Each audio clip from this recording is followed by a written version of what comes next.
Boa noite. Eu sou Mariana Varela, editora-chefe do portal Drauzio Varela. Nós temos feito essas lives às quintas-feiras, às 19 horas. Começamos fazendo no início da pandemia de Covid-19 para trazer informações sobre a pandemia no Brasil para vocês. E agora a gente gostou muito do formato, teve bastante repercussão, a gente resolveu ampliar um pouco os temas. Então hoje nós vamos conversar sobre a maconha e uso de substâncias lícitas e ilícitas. A gente vai falar de descriminalização, vai falar de uso recreativo, de redução de danos, enfim. Eu tenho deixado os comentários abertos porque sempre surgem dúvidas e perguntas muito interessantes. E é isso. Eu vou chamar já direto aqui o meu convidado para a gente não perder muito tempo. Eu vou convidar para conversar comigo o psiquiatra, professor da Unicamp, Luiz Fernando Toffoli, que é um grande estudioso dessa área. E já deve estar aqui me esperando, inclusive. E a gente vai falar não só de maconha, a gente colocou maconha no título porque eu acho que sempre surgem muitas dúvidas acerca de uso de maconha, mas a gente vai falar de outras substâncias também e principalmente tratar de alguns mitos acerca do uso de drogas, alguns preconceitos que a gente sabe que sempre surgem quando a gente aborda esse tema. E falar um pouquinho também de uso de substâncias lícitas, enfim, as pessoas têm muitas dúvidas sobre o tema que envolve, né, o uso de drogas. Toffoli, não estou te achando aqui, se você puder mandar de novo o convite só para a gente já começar. E eu quero só lembrar que essa live fica disponível aqui no IGTV e na semana que vem, assim como todas as lives que a gente tem feito, a live vai para o site drauziovarela.uol.com.br e fica lá disponível para quem perder. Esse é um tema, a questão, né, do uso de drogas, listas e ilícitas, é um tema que a gente tem sempre trazido aqui para o site, porque a gente sempre diz que a questão, né, do uso de drogas é também uma questão de saúde pública, né, e geralmente ela é abordada pelo lado pelo lado jurídico, pela parte de legislação. Achei o Toffoli aqui, já vai entrar. Oba! Pareceu uma galinha. Tudo bem? Tudo bom? Estão me ouvindo Tudo bem? bem. Tô te ouvindo bem, tô te ouvindo bem. Maravilha, Toffoli. Obrigada por você estar aqui conversando com a gente. É, Eu queria começar conversando com você. O pessoal já fez até pergunta aí, já estão falando de maconha. A gente fala maconha não é droga, outros falam não, maconha é droga. Aquela discussão bem clássica, né, sobre uso de substâncias, né, que a gente sempre vê. O que acontece, Toffoli, que a gente vê as pessoas, o que eu sinto, que eu até já conversei um pouco isso com você. Quando a gente fala dessa questão da maconha, a gente vê sempre a conversa mais ou menos por dois grupos, né? Uns que dizem maconha é natural, maconha não faz mal, é tranquilo, e outros que dizem não, maconha é porta de entrada para outras drogas, é uma droga que causa mil problemas no cérebro, não sei. Tem muita dessas. Você sente que tem essas duas abordagens principais, assim? Olha, Mari, obrigado pelo convite, né, pelo seu convite, pela possibilidade de estar aqui no portal falando sobre isso. Imagino. Olha só, Prazer. a gente está vivendo um tempo muito divididos, né? É, E durante um tempo atrás, a gente só tinha a perspectiva que via a maconha como isso que você falou, assim, o portal do inferno, né? é. E agora tem tido cada vez mais um ativismo e uma outra visão que traz um outro lado para essa história. Mas que às vezes exagera para o outro lado também. Por exemplo, dizendo que não tem risco nenhum, que não tem problema nenhum e que não tem chance de causar qualquer tipo de mal.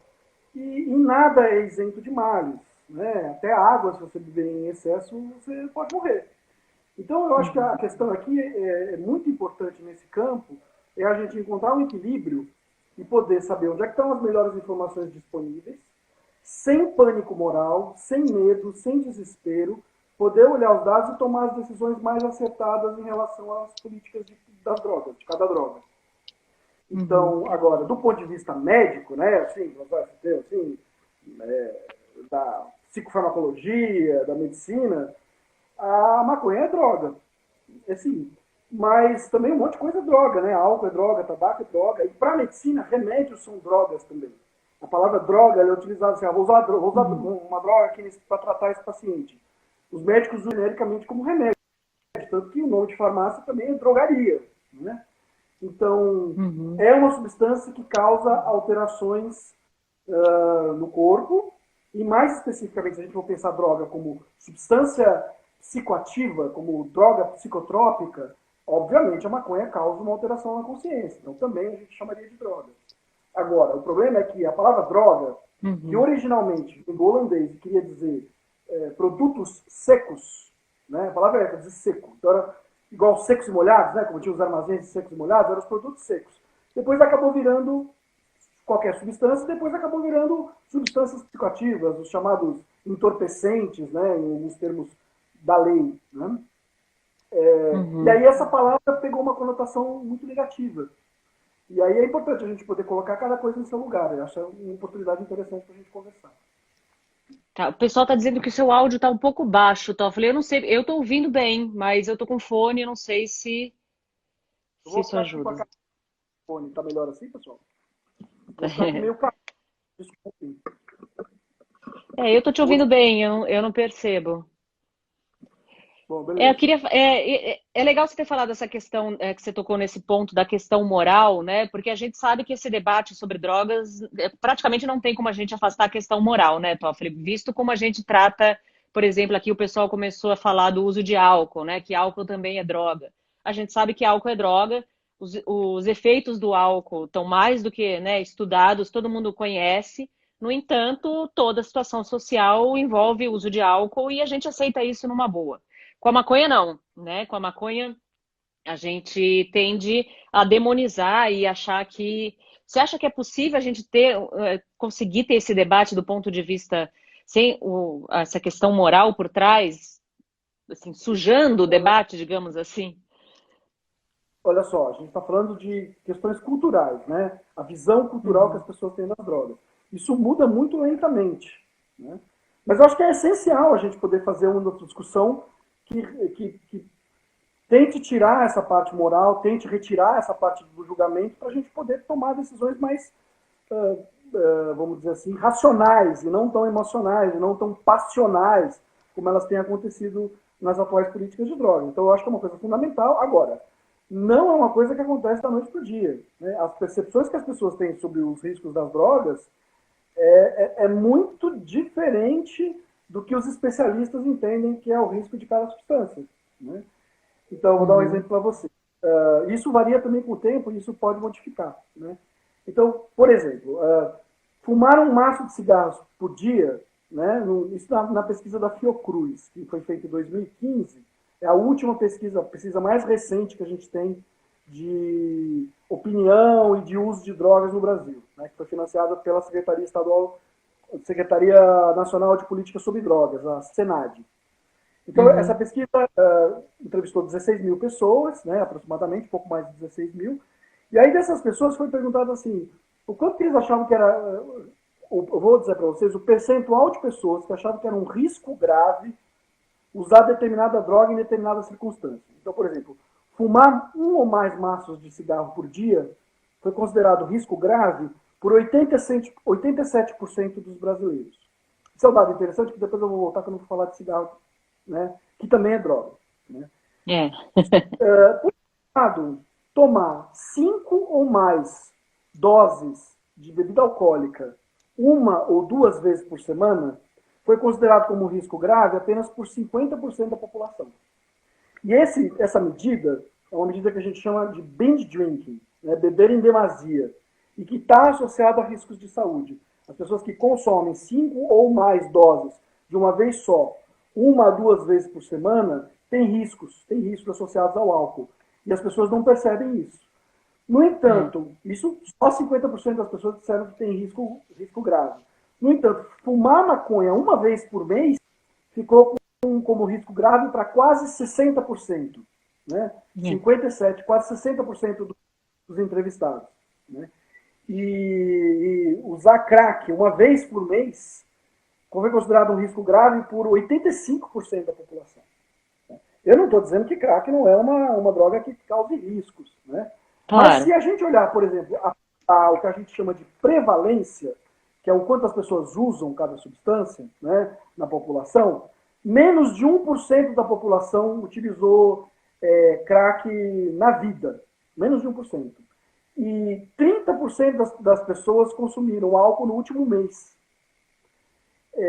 Os riscos associados à violência, acidente de trânsito e uma série de problemas são muito mais evidentes, porque é muito mais consumido com o álcool. Mas aí, como faz parte da vida cotidiana das pessoas, faz parte das propagandas que aparecem na televisão, faz parte das músicas que as pessoas cantam, da vida social, né, quando era mais possível ter vida social antes da pandemia, e tudo isso, né, ou dentro de casa também, para aguentar a pandemia, né, o álcool faz parte da vida das pessoas, então elas tendem a ver de uma forma mais benigna, e a gente acaba perdendo a noção real do risco de cada substância. Isso tem a ver com aquela droga que é aceita pela população, a maioria da população, o uso majoritário, vamos dizer assim, e tem a ver com valores também, né? Claro. Agora, a gente sabe bastante, conhece bastante, né, os efeitos do álcool, né? O álcool é uma droga muito estudada há muito tempo. Você acha que a criminalização do uso de drogas dificulta os estudos, da gente saber como as pessoas consomem, os efeitos que as drogas causam, ou não interfere? Então, a gente sabe que no caso das drogas ilícitas, na hora que você vai perguntar para alguém se ela faz uso, né, para você fazer pesquisa, você tem que perguntar, não tem como. Assim, você pode dizer, eu poderia fazer teste no sangue das pessoas, ou enfim, cabelo, essas coisas, mas para uma pesquisa científica as pessoas têm que colaborar voluntariamente, você não pode obrigar ninguém a participar. Quem é que vai querer participar do ano, né, fazendo esse tipo de exame? Então você pergunta para as pessoas. E isso afeta. Né? Isso afeta, inclusive, essa pesquisa pode ter sido afetada por isso. Tem alguns métodos que mostram que se você, para as pessoas que são alfabetizadas, apresentam um formulário para elas preencherem e colocarem no envelope, o consumo pode aparecer maior. Né? E isso tem a ver com o medo, com o risco, com o estigma social associado ao uso de drogas ilícitas. Então, isso influencia as medidas, sim. Né? O fato de ser legal e ilegal, a gente imagina. Agora, a gente tem mais ou menos como ter uma certa ideia. Né? Quanto se consome, dá para a gente estimar. A questão do tratamento é que fica um pouco mais complicada, pelo que a gente sabe, né? Quando as drogas são lícitas ou ilícitas. Se a droga é lícita, é mais fácil alguém procurar o tratamento se ele não for considerado alguém que está fazendo um ato perigoso. No Brasil, portar drogas para uso pessoal é crime. Não é um crime que dá cadeia, mas a pessoa perde a primariedade e se ela tiver algum outro tipo de condenação, tiver em condicional, né, com liberdade condicional, se esse tipo de crime acontece, ela volta para a cadeia também. Então, assim, não é uma coisa completamente inócua. Né? Não é como, de fato, você bebe álcool, fuma cigarro e você vai procurar um serviço de saúde, você não tem nenhuma preocupação sobre a legalidade da coisa. Né?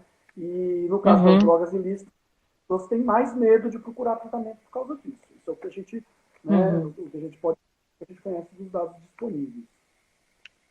Agora você falou que quase que para a medicina, né, outras, não só substâncias ilícitas são droga, né? Eu estava vendo um dado, falei que me impressionou muito, né, que o Brasil é um dos maiores consumidores desses remédios indutores de sono, né, benzodiazepínicos, remédios conhecidos como remédio tarja preta para dormir. Eu vi que tem pesquisas mostrando que a gente consome mais de 50 milhões de caixas por ano desses remédios, o que dá mais de 1 bilhão de comprimidos por ano.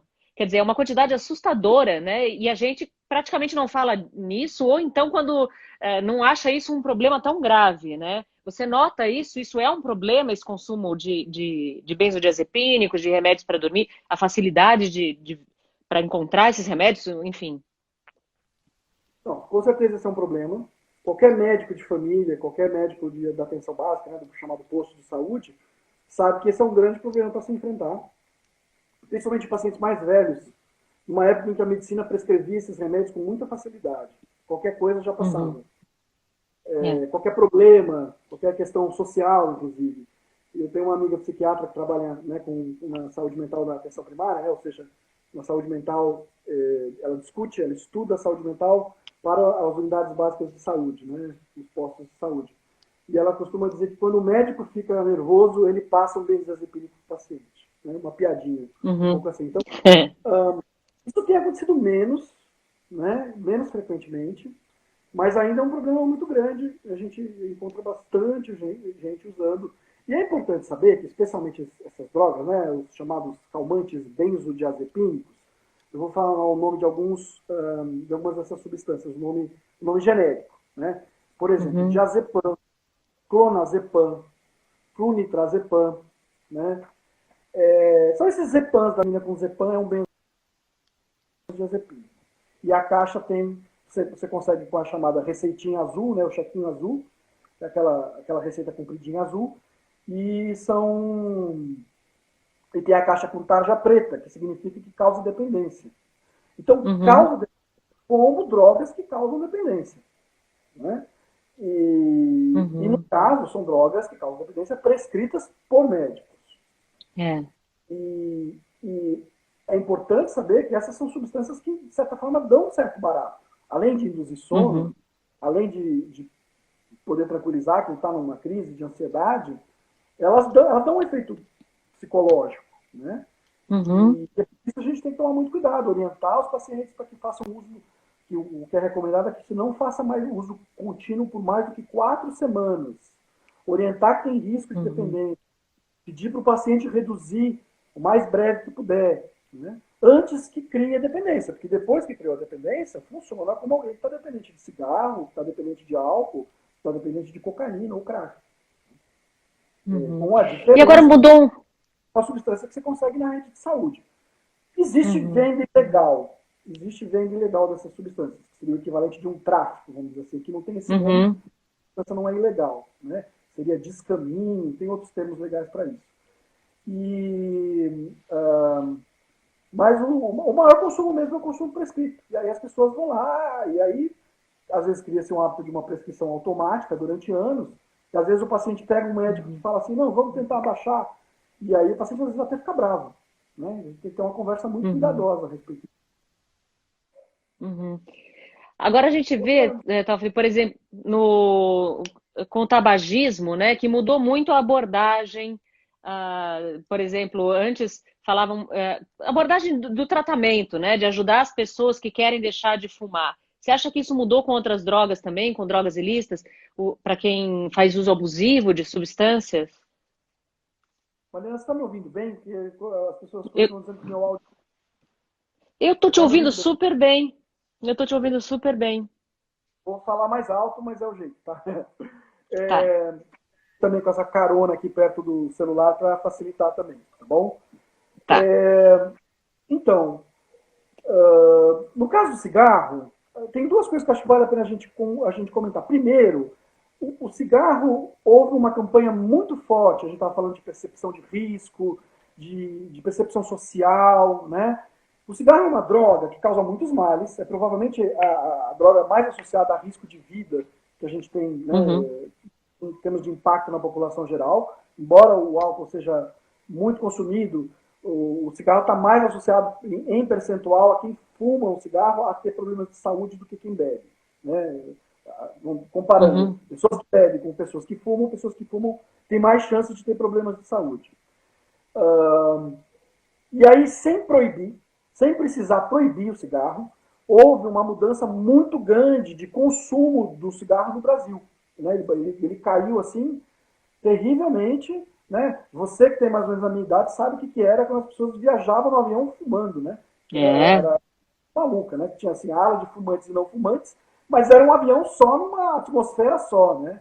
Então tinha uma aceitação social. Quer dizer, o fumante tinha o direito de entrar no avião e contaminar todo o ambiente ali. E todo mundo fumando passivamente. E tem risco também, já demonstrado. E aí, com o tempo, né, teve as evidências científicas, mas teve também um trabalho social de revelar para as pessoas os riscos associados ao tabaco. Houve uma série de vitórias também, do ponto de vista da sociedade, em emplacar legislações positivas. Né? Então, por exemplo, nenhuma droga deveria ter propaganda. Né? Ainda a existência de propaganda para a cerveja, que é considerada, para a lei, é quase como se fosse considerado um refrigerante, né? É um problema grave, na verdade, porque existem pessoas dependentes de cerveja também. É uma droga, não deveria existir propaganda de droga nenhuma. Mas o lobby das bebidas alcoólicas, especialmente da cerveja, é muito forte no Congresso brasileiro. Mas no caso do cigarro, a pressão popular foi tão grande que não teve lobby da indústria tabageira, que segurasse a mudança social que aconteceu. Né? Então, houve um consumo, uma redução, uma restrição, né? Sem precisar proibir. Proibiu propaganda. Né? Então, essa questão da prevenção do cigarro é um ponto muito importante. No caso do tabagismo, existem formas de tratamento que envolvem psicoterapia e o uso de farmacologia, ou seja, formas de remédio. Por que eu estou falando formas de remédio? Porque algumas delas, por exemplo, não são comprimidos. Existem antidepressivos, especialmente um antidepressivo que é a bupropiona, que é capaz, depois de um tempo, reduzir a vontade de fumar. Né? Então a pessoa começa a fumar, marca uma data para parar. Mas também você pode fazer uso de outras coisas. Tem outros remédios também. E tem também adesivo de nicotina. Né? Para a pessoa. Porque o corpo fica dependente da nicotina. E aí você faz os adesivos com diversas miligramagens e com o tempo você vai reduzindo, né? Como se você fosse fazendo um rehab, né? Uma reabilitação, uma retirada de droga do organismo gradual. Né? Existem também combinado com psicoterapia, é o que a gente sabe que é mais eficiente para o tratamento do tabagismo. Mas tem um ponto muito importante disso tudo e que vale para qualquer droga. A pessoa precisa querer ser tratada.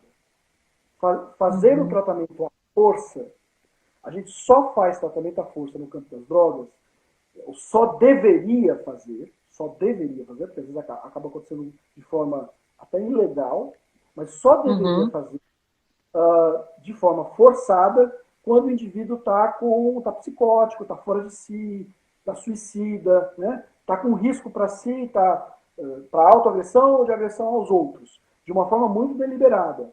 Né?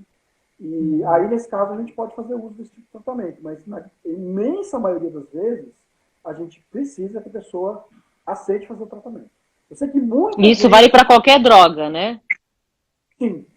E eu sei que muita gente se revolta, que fala, não, esses cracudos não têm nenhuma capacidade de tomada de decisão. Bom, não é bem assim, né? Teve uma pesquisa antiga da Fiocruz que demonstrou, um pouco mais antiga, no começo da década, eu acho que foi 2014, aproximadamente, onde eles entrevistaram, e aí um número grande dos usuários de crack que estavam fazendo uso, inclusive em cenas de uso, né, tipo Cracolândia, que a Cracolândia é um fenômeno basicamente de São Paulo, né?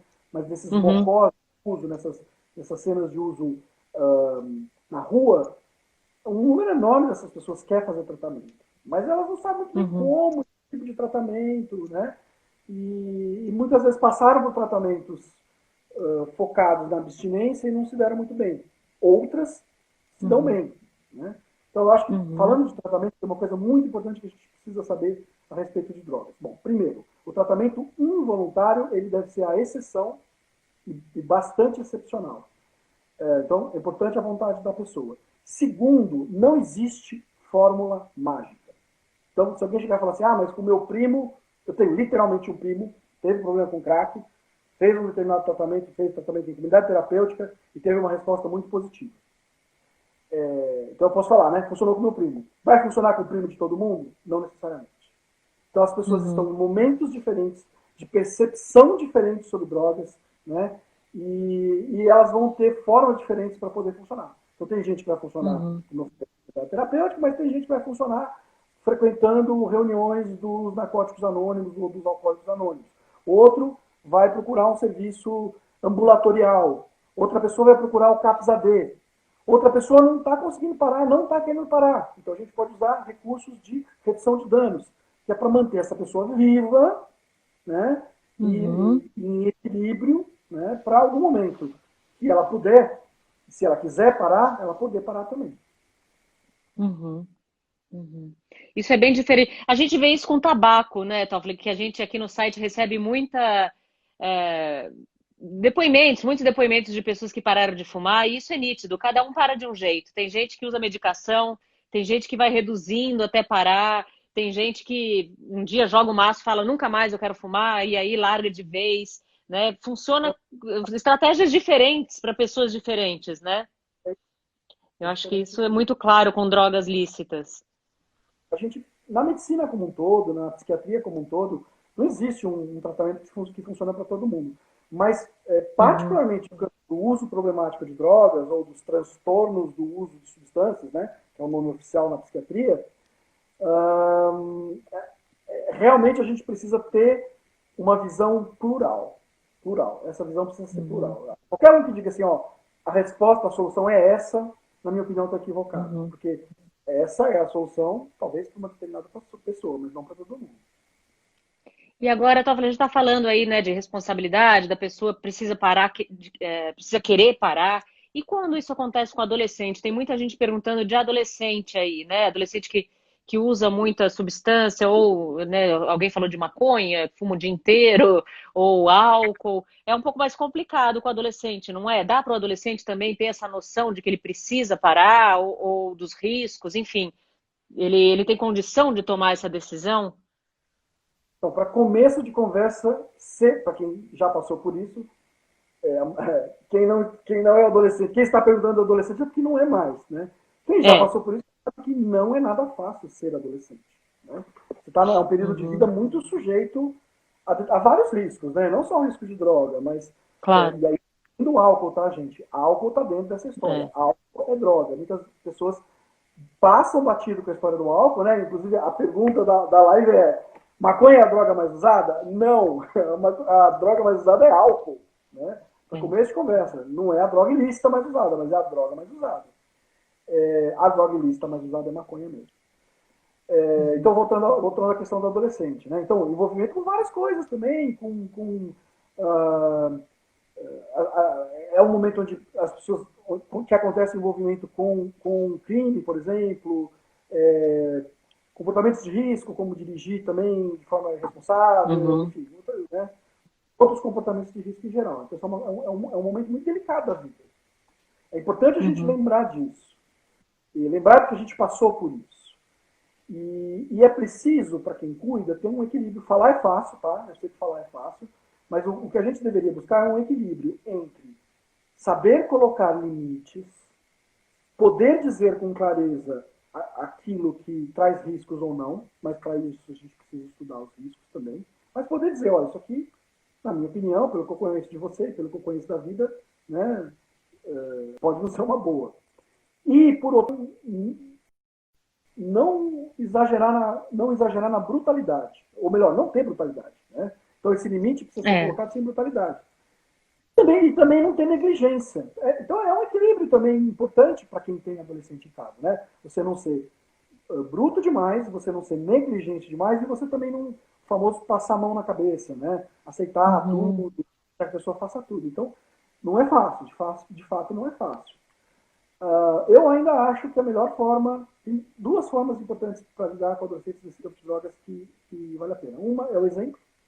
De nada adianta os familiares reclamarem do uso de uma droga e depois, no final de semana, encher a cara e fazer um monte de besteira, né? Usando outra droga. Então, tem o exemplo. Né? Então, e o diálogo. Então, é o exemplo e o diálogo. Né? Mais uma vez, falar é fácil, né? mas é isso que é importante. Então,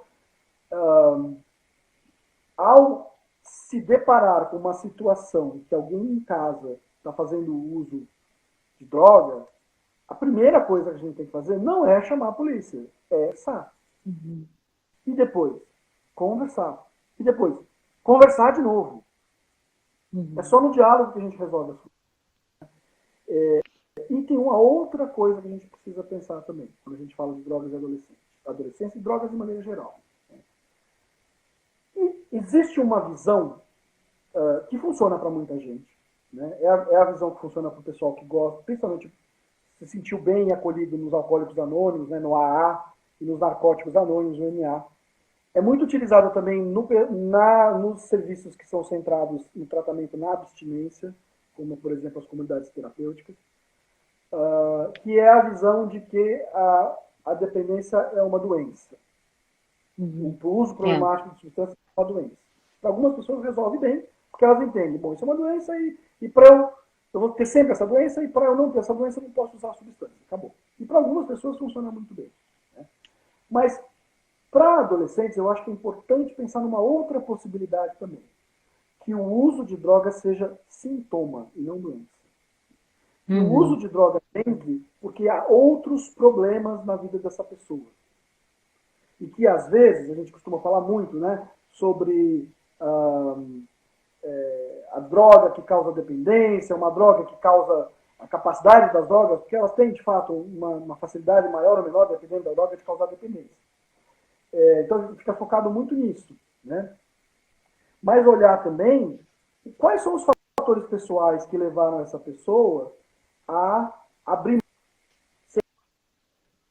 Será que a vida estava tão boa assim, ao ponto de você optar por uma situação que, na palavra original, né, ser adicto quer dizer ser escravo, escravizado. Né? Quem é que se escraviza voluntariamente? Mas aí é importante a gente pensar também que nós vivemos num mundo onde existem várias dependências. Né? E nós estamos aqui falando por um aparelhinho que é capaz de causar profunda dependência, que é o celular. Quase todo mundo está um pouco adicto ao celular. Então, e a gente sabe que usar o celular, usar a rede social, esse brilho claro na nossa cara, causa uma série de alterações cerebrais. Óbvio que você não está injetando nada do celular do seu sangue, ou consumindo, ou fumando, ou tomando, ou, né, ou bebendo, mas ele afeta a gente também. Então, é importante a gente entender no que a nossa sociedade empurra a gente para a gente ser dependente. E os adolescentes são dependentes de celulares e muita gente não está nem preocupada com isso. Extremamente dependentes. Tanto na minha família, já sobre o uso das telas, né, das telas portáteis, principalmente. Então, é importante lembrar disso também. Embora não sejam drogas farmacológicas. Então, esse conceito de porta de entrada, né? Tem gente falando, não, maconha é porta de entrada. Outros falaram, não, álcool é porta de entrada. Esse conceito tá certo? Porque tem tanta gente que usa uma droga só e não vai para outras. Quer dizer, existe porta de entrada para droga? Olha, alguns conhecidos meus costumam dizer que a porta de entrada para as drogas ilícitas é a biqueira. Então, assim, você vai lá comprar a pessoa que vai lá comprar a maconha encontra também outra droga para comprar, cocaína, crack. E aí isso dá possibilidade de conseguir mais. Então, esse processo da ilegalidade, ele empurra um pouco para esse lado. Agora, é muito polêmico, isso não é uma coisa que esteja resolvida do ponto de vista científico. Hoje em dia se considera um pouco fora de moda até se colocar essa ideia da porta de entrada. Né? Falar assim, porque eu acho que o mais importante é a gente olhar para a pessoa e não para a droga. Essa é a chavinha que pode mudar as coisas para a gente entender. Algumas pessoas conhecem maconha, até gostam, fumam um pouquinho e param. Outras conhecem a maconha, gostam, fazem uso o resto da vida de uma forma controlada, por exemplo. Outras pessoas vão ter contato com a maconha e vão progredir. Normalmente, do ponto de vista do aumento do risco, né, o que parece estar mais associado a ampliar esse risco inicial, mas como eu disse, isso ainda é uma coisa muito duvidosa, os dados ainda não são muito claros em relação a isso, isso parece mudar conforme a sociedade muda também, é o contato muito precoce com o álcool. Então, de certa forma, o álcool teria esse papel. Mas eu vou frisar, eu acho que a gente não deve focar na substância. Essa discussão, a porta de entrada é o álcool, a porta de entrada é a maconha, eu acho que uma vez eu participei de um podcast com o Casagrande, Casão. Né? Eu como expert e ele falando como um cara que passou pela experiência de vida. Né? Ele não usa droga há tempo, apesar dos absurdos que as pessoas dizem em rede social para ele não usa faz um tempo já. E aí o anfitrião do podcast perguntou para ele, e essa história da porta de entrada, Casa Grande? E ele deu uma resposta que eu achei sensacional. Ele falou, não tem essa. A porta de entrada fui eu. Fui eu a porta de entrada. O problema meu. Foi a minha vida que não estava legal e que me levou a isso. Então eu acho que isso é uma coisa fundamental nas pessoas e não focar nas substâncias. Né? Claro que compreendendo as substâncias, entendendo melhor, mas focar nas pessoas. Uhum. Isso muda muito a ideia, né, de que tem uma droga específica que é mais maléfica e que domina a pessoa e que aí ela perde totalmente o controle. Essa ideia ainda que se tem muito com o uso de droga. Você acha que essa postura de criminalização, né, da gente tratar muito, acho que isso vem mudando, mas a gente ainda tem a ideia de que o usuário de droga é bandido. Isso dificulta o tratamento e o acesso a tratamento de pessoas que precisam, que querem, né, ajuda, que fazem uso abusivo de substâncias? Eu vou dar o exemplo de Portugal, Mari. Portugal Uhum. descriminalizou o porte de drogas para uso pessoal, ou seja, a venda de drogas ilícitas em Portugal continua sendo crime, o tráfico continua sendo crime. A conduta do usuário de drogas, né, quer dizer, ter a droga, usar a droga, portar a droga, carregar a droga, plantar a droga para uso pessoal, deixou de ser crime. Eles Uhum. colocaram como uma infração, é quase como se fosse uma espécie de multa. E se o caso é considerado como um caso leve e irrelevante, eles nem levam adiante. Se é um caso que eles entendem que precisa de cuidados, eles vão levar, né, para atendimento. E no caso específico de Portugal, eles fizeram isso há 20 anos. Vai fazer 20 anos que isso aconteceu em Portugal. É. O mundo não acabou em Portugal. Apesar de a gente poder dizer que Portugal é muito pequeno, né? O tamanho Uhum. não é comparável, é um país da Europa e tudo mais, mas ok. O que eu quero dizer para vocês é que o mundo não acabou lá. As pessoas fizeram isso. E a droga, que era o maior problema lá, ainda é o maior problema, mas a razão pela qual levou a sociedade portuguesa, que é conservadora, talvez mais conservadora que a sociedade brasileira, a tomar uma medida tão radical, foi um consumo pesado que estava havendo de heroína. É. E heroína é uma droga injetável. As drogas injetáveis aumentam o risco de se passar doenças, principalmente Uhum. hepatite B, hepatite C e HIV.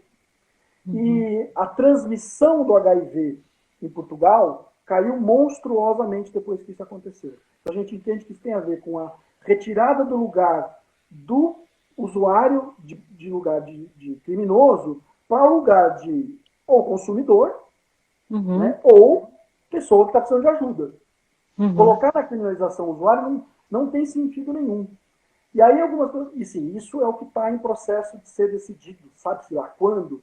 No Supremo Tribunal Federal. Já está há vários anos que os ministros sentaram em cima, teve 3 votos, o voto de Gilmar Mendes, do Fachin e do Barroso, né? Uhum. Quando estava com o Teori Zavascki morreu, depois Uhum. que pistas, né? Que é pedir para olhar o processo, foi para o Alexandre de Moraes, o Alexandre de Moraes devolveu, e aí lá o cidadão que tem um nome parecido comigo, o Dias Toffoli, não botou para votação, parecia que ia botar esse ano, não botou, e há quem diga que o Luiz Fux também não vai botar. Né? Então, Uhum. e o que seria decidido? Seria decidido você tirar o usuário da esfera de criminoso. Nada mais do que Uhum. isso. Isso é uma coisa importante Uhum. porque sai-se dizendo, a gente ouve um monte de fake news dizendo que vai legalizar todas as drogas no É. Brasil. Legalizar tráfico. Existe uma discussão que eu acho que é importante sobre a legalização da maconha. Mas essa decisão do Supremo Tribunal Federal não tem nada a ver com legalização completa nem de maconha, é a Uhum. descriminalização. E a Uhum. descriminalização, né, tecnicamente, no campo da política de drogas, significa tirar o usuário da esfera criminal. É uma coisa que Uhum. a gente sabe que nos países onde isso aconteceu, não existe evidência de aumento de consumo. As pessoas não vão consumir mais drogas por causa disso. Né? E Uhum. aumenta o acesso. Então, se não aumenta o consumo, né, o que parece, né, em todos os lugares onde isso aconteceu. Primeiro foi em Portugal, depois isso foi acontecendo em vários lugares. Tem lugares onde nunca foi criminalizado também. Né? Ou que já está descriminalizado há muito tempo, como o Uruguai, né, Uhum. pouca gente sabe, o usuário está descriminalizado lá há muito tempo, e na Holanda também. Uhum. Tem evidências de que isso tem respostas positivas, menos overdoses, mais acesso a serviços de saúde, menos consumo, menos transmissão do HIV, né? No caso de drogas injetáveis, principalmente eu disse, mas Uhum. overdose e transmissão do HIV é uma coisa que é muito mais comum com droga injetável. Né?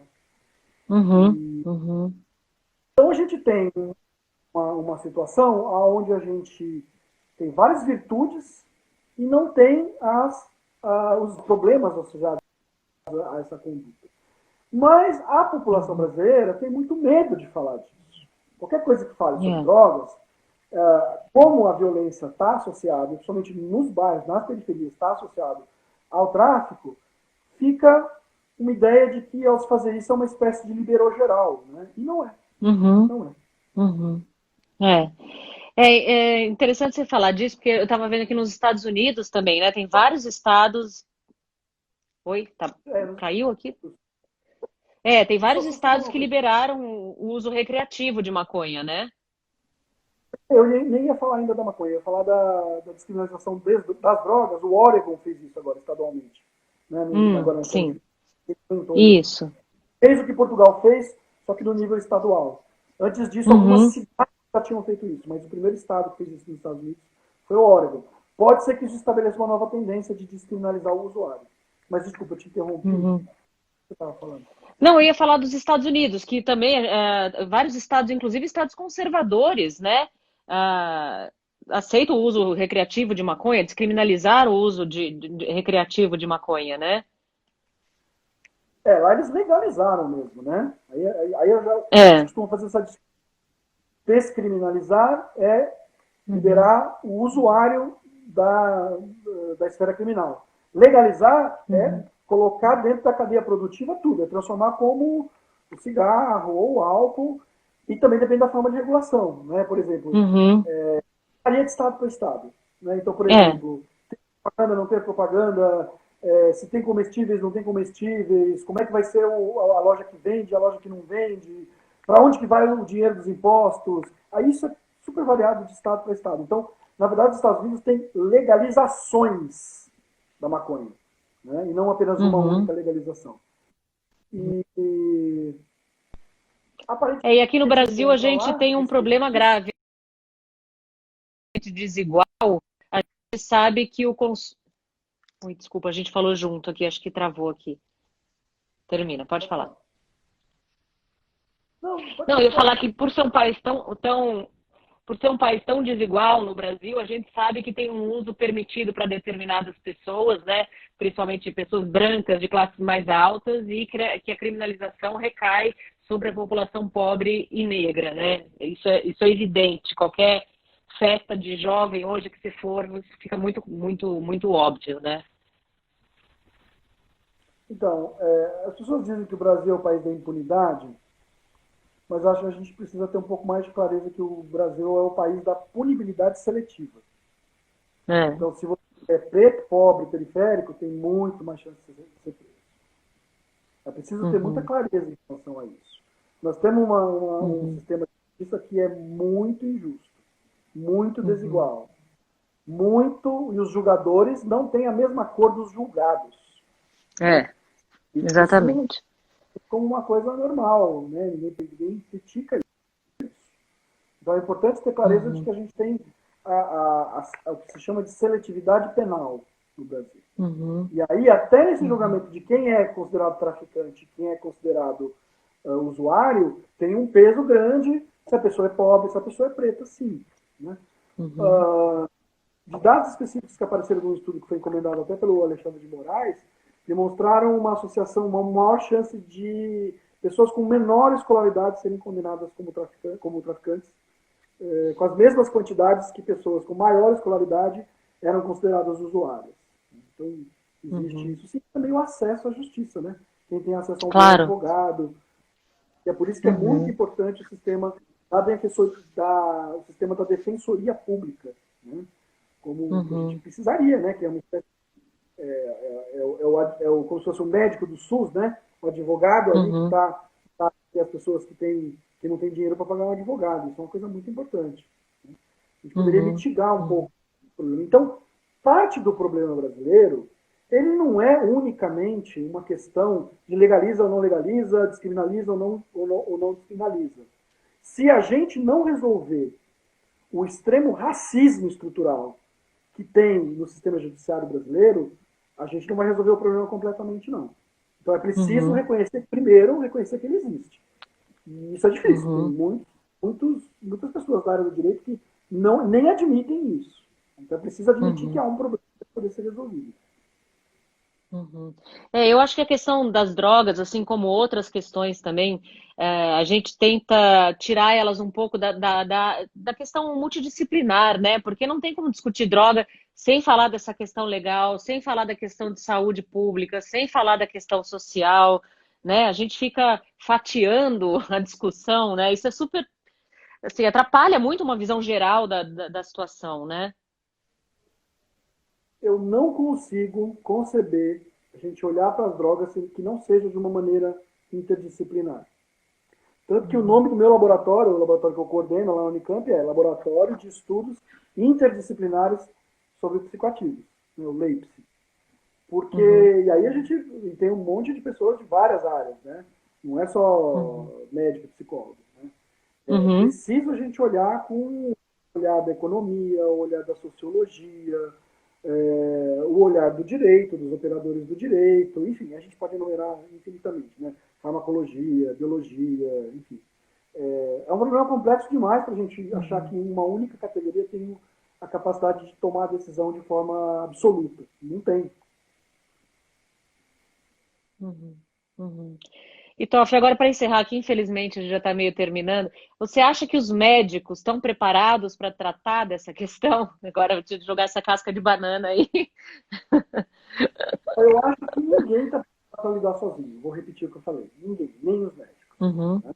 Então, mas aí precisa que os médicos tenham também a humildade de reconhecer que eles precisam estudar mais sobre esse assunto e aprender com as outras áreas também. Aprender com sociólogos, por Uhum. exemplo, né?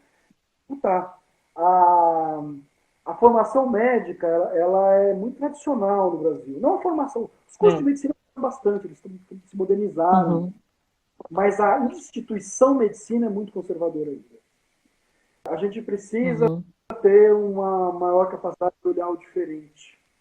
E eu acredito Uhum. que o que vem acontecendo nos cursos de medicina com as cotas, né? Porque estou falando aqui de novo de cor de pele e de racismo. Eu acho isso uma coisa muito importante. Existem estudos que mostram que juízes que não são da mesma cor de pele daquele que é julgado tendem a tomar decisões mais severas. Tem Uhum. estudos também quando o psiquiatra não tem a mesma cultura do seu paciente, ele tende a não Claro. entender tão bem o paciente e tem mais chance de diagnosticar ele com uma doença mental grave por causa disso. Então, é, assim, óbvio que os médicos brancos precisam aprender a entender o que é esse privilégio de ser branco. Mas isso só vai ficar Uhum. claro quando a gente tiver uma representação da categoria que for da mesma cor que a população geral. Então, a gente tem a mesma Uhum. proporção de brancos, negros, pardos, orientais que a gente tem na população geral brasileira. Isso tem que ser uma meta. Né? Uhum. Então, eu acho que é Uhum. possível a gente transformar a medicina, mas os médicos precisam estar preparados para entender que eles sabem muito. Você, para entrar na medicina, você precisa estudar muito. Para fazer medicina, você precisa estudar muito. Mas os médicos não sabem tudo. Eu, inclusive, Uhum. evidentemente. Uhum. E tem outra coisa, essa abordagem da questão das drogas, né? De olhar todo usuário de droga como alguém que tem uma doença ou que tem um problema, uma dependência também, atrapalha também até as pessoas que precisam procurar ajuda, você não acha? Sim, esse é um problema, porque a maioria dos usuários, a maioria das pessoas que fazem uso de drogas não são dependentes. Até Uhum. do crack, sim, até do crack. Tem gente que faz uso eventual de crack. Não recomendo, mas tem gente que faz. Uhum. Então, saber distinguir o que é alguém que está num processo de adoecimento que precisa de cuidado e alguém que está usufruindo de alguma coisa que pode ser perigosa ou não, mas é isso, Uhum. né? Pular de quedas pode ser perigoso. Fazer bungee jumping, fazer, enfim, Uhum. esportes radicais. Né? Ninguém proíbe alguém de fazer esporte radical, embora haja riscos. Né? Então, Claro. entender que respeitar o usuário como cidadão. Faça ele uso Uhum. problemático, não. Uhum.